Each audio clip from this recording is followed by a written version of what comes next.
Morning बच्चों, देखिए मैं आपके सामने फिर आ गया हूँ। मेरा नाम मोमिन खान है और आज मैं आपको जो मैंने पिछली वीडियो में बताया था पॉलिनोमियल्स और उनके ज़ीरो के बीच के रिलेशंस, आज मैं आपको इसी टॉपिक पे थोड़े से क्वेश्चंस और कराऊंगा ताकि आप लोगों का परफेक्टली क्लियर हो जाए। तो देखिए मैंने आपको बताया था कि जो हमारी लाइन होती है, जो हमारी एक इक्वेशन होती है वो होती है ax plus B Y plus C, ax square plus B Y plus C equal to 0। अब इसी पे मैंने आपको बताया था कि हमेशा जो x होता है उसके साथ a होता है, y के साथ b होता है और c अकेला होता है। अब देखिए एक क्वेश्चन आता है, सपोज करो x स्क्वायर माइनस 3 अब बोला कि भाई इस इक्वेशन को हमें कैसे सॉल्व करना है या कैसे इसके ज़ीरो फाइंड करने हैं। तो हमें इसके ज़ीरो बहुत आसान तरीके से फाइंड करने होते हैं। हमने एक बात बताई है, एक्स स्क्वायर के साथ हमेशा ए होता है, तो यहाँ पर ए की वैल्यू जहाँ कुछ नहीं होता वहाँ पर 1 होता है, क्योंकि आपको पता है हमेशा मैथ्स में या तो 0 होगा या ही 1 होगा। तो यहाँ पर ए की वैल्यू 1 है। फिर मैंने आपको बताया, देखिए यहाँ पर b, मैंने बोला b y के साथ है और y यहाँ है ही नहीं, हमारा y वेरिएबल ही नहीं है, इसलिए y बराबर हो गया आपका 0 हो गया, ठीक है। और आपका c जो है वो आपका यहाँ पर 3 है, क्योंकि जो खाली नंबर होता है वो c होता है, sorry, ax square plus B X plus C equal to 0।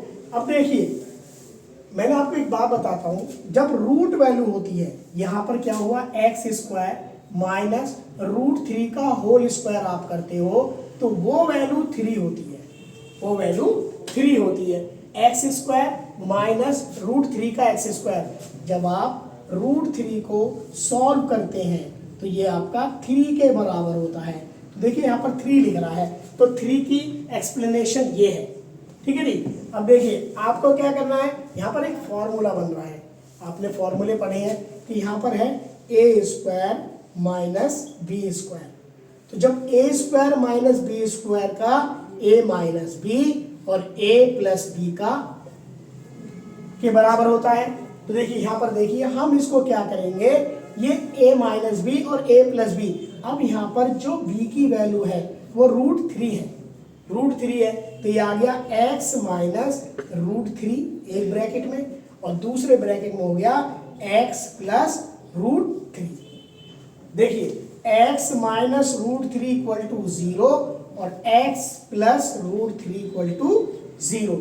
x equal to -3, ये हमारा माइनस आ, जब इधर जाएगा तो प्लस हो जाएगा, और देखिए ये प्लस है, जब इधर जाएगा तो ये हो जाएगा -√3। अब हमारे ये जो वैल्यू है ये आपके जीरोज आ गए, क्या आ गए, ये 0 आ गए। तो अब हमें रिलेशन फाइंड करना है कि रिलेशन क्या है। देखिए ये आपका अल्फा आ गया, ये आपका बीटा आ गया, ये अल्फा हो गया, ये बीटा हो गया। अब बात करते हैं रिलेशन की।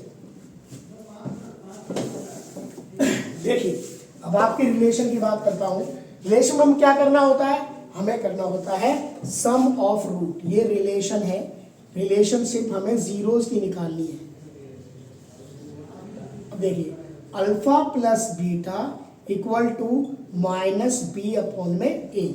अब देखिए अल्फा प्लस बीटा है, हम इन दोनों का प्लस करेंगे और माइनस बी अपॉन में ए, तो ये plus √3 minus √3 equal to B की वैल्यू क्या है, यहाँ पर मैंने आपको बताया बी की वैल्यू, देखिए यहाँ पर हमारा बी है ही नहीं, तो बी की वैल्यू है 0, तो ये आ गया -0 अपॉन में 1।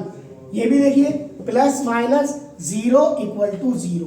तो पहली लाइन जो है LHS इक्वल टू RHS हो गई, तो हमारे पास ये पहला रिलेशन क्लियर हो गया। देखिए दूसरा रिलेशन बताता हूँ इसका, कि अल्फा इंटू बीटा, एक होता है alpha into beta equal to C upon में A. Alpha into beta √3 into minus √3 equal to C upon में ए -3 अपॉन में 1। √3 3 होता है, -3 इक्वल टू -3, तो alpha LHS equal to RHS। देखिए अब हमने ये भी रिलेशन क्लियर कर लिया और ये भी रिलेशन क्लियर कर लिया। आपको एक और एग्जांपल इसके ऊपर देता हूं मैं, उसको ध्यान में रख के चलिएगा। आपको कुछ नहीं करना है, सिर्फ एक बार कंसंट्रेट होकर बढ़िया तरीके से इन क्वेश्चंस पे अपना माइंड फोकस करना है। जैसे आप माइंड फोकस करोगे आपको उसी में ही सारा कैलकुलेशन इक्वेशन दिख जाएगा। कभी कभी आपने देखा होगा इस तरह से क्वेश्चंस आ जाता है एंड हम लोग जो है बहुत सारे क्लियर करने जाते हैं कि करें कैसे इसको। इसमें आपको पता है a की वैल्यू तो 4 है और b की वैल्यू 8 है, c इसमें 0 है, ये हमें पता है। क्यों?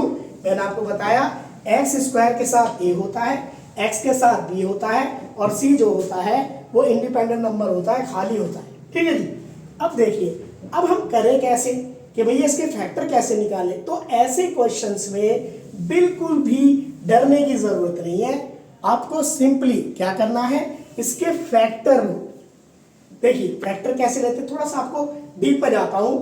यहां पर 4 इंटू एक्स इंटू एक्स, ये इसके अंदर ये चीज है, और प्लस ये 4 इंटू 2 इंटू एक्स, ये इसके अंदर है। देखिए मैंने यहाँ 4 क्यों लिया, क्योंकि यहाँ 4 था, हमें पता है 4 1 जा 4 होता है और 4 2 जा 8 होता है। तो हाईएस्ट जो एचसीएफ है इसका हाईएस्ट एचसीएफ 4 है, हाईएस्ट मल्टीपल 4 है। तो हमें क्या करना है, आपने 4 यहां से बाहर लिया। अब हमें एक चीज और देखनी है, 4 के साथ साथ और चीज क्या कॉमन है। तो देखिए यहाँ पर 2x है और यहाँ पर सिर्फ 1x है, तो हमने 1x और कॉमन ले लिया। जब यहाँ से ये वाला 4x यहाँ आ गया तो यहाँ सिर्फ यही x बचा। जो साइन आगे है उसको एज इट इज रखना है बच्चों। कभी आप सोचो अरे नहीं ये तो हम माइनस कर देते हैं, नो ये माइनस नहीं, जो साइन है प्लस रखा। अब देखिए ये 4x तो हमने बाहर ले लिया, बचा का यहाँ बचा आपका सिर्फ 2।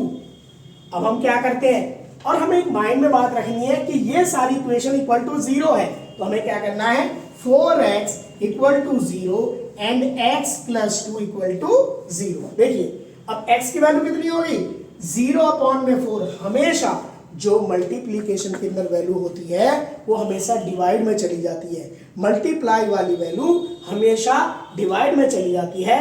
तो x की वैल्यू हो गई 0 और x की वैल्यू होगी, देखिए अब इसमें यहाँ पर देखिए इंटरचेंज कैसे करेंगे, सिंपली सी बात। आप लोग घबरा जाते हो, यहाँ पर +2 है, अब इधर जाएगा, हमें माइनस और प्लस पता चलता है कि आप किस साइड में ले जा रहे हो। अगर आप लेफ्ट साइड से राइट में ला रहे हो तो सिर्फ उसके साइन ही बदलने पड़ते हैं, change the sign only, not everything.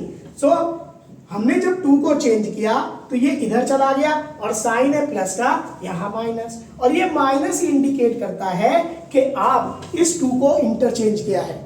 ठीक है जी। अब देखिए ये हमारे पास अल्फा आ गया, ये हमारे पास बीटा आ गया, मींस एक 0 हो गया अल्फा, दूसरा 0 हो गया बीटा। अब हमें वही वाली बात रिलेशन को करना है, रिलेशन बताना है क्या है रिलेशन सही है।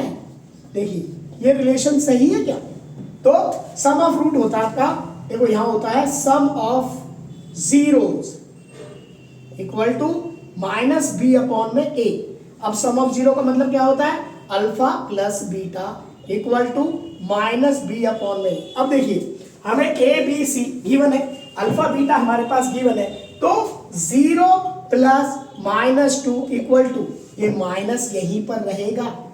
कभी आप सोचो कि माइनस दूसरी जगह का है, अरे ये तो भाई माइनस फॉर्मूले का है, तो ये तो साथ में रहेगा, लेकिन हाँ b की वैल्यू आएगी यहां से। अब b आपको ये देखना है, ये प्लस का 8 है, अब a वैल्यू देखनी है, ये आपका 4 है। प्लस माइनस जब ब्रैकेट से सॉल्व करते हैं, क्योंकि आपने ये सुना होगा डी मास, देखो मैं शॉर्ट फॉर्म ले रहा हूं, डी मास, डिवीजन, मल्टीप्लिकेशन, एडिशन, सब्ट्रैक्शन, ये है डी मास। ठीक है, जब आप डी मास लेके आते हो तो प्लस माइनस आपका 0 -2, ठीक है जी, और ये आ गया 4 2 जा 8 -2 इक्वल टू -2। देखिए LHS equal to RHS, clear हो गया। अब इसमें एक और करना है, प्रोडक्ट ऑफ रूट, प्रोडक्ट करना है। देखिए मैं यही इरेज कर देता हूं, फिर आपको समझाता हूं आगे। प्रोडक्ट ऑफ रूट क्या करना है, देखो बच्चों इसको ध्यान से देखा करो, बस अटेंटिव होके। Product of roots, zeros equal to C upon में ए। देखिए ये सी अपॉन में ये मैंने आपको बताया एक्स स्क्वायर के साथ ए होता है, एक्स बी होता है और जो सी होता है वो अकेला होता है। तो देखिए alpha into beta equal to C upon में, अब अल्फा क्या है हमारे पास, ये 0, तो 0 into -2 equal to C upon में। अब देखो सी क्या है यहाँ पर, सी 0 है तो 0 अपॉन में 4 माइनस 0 इक्वल टू 0।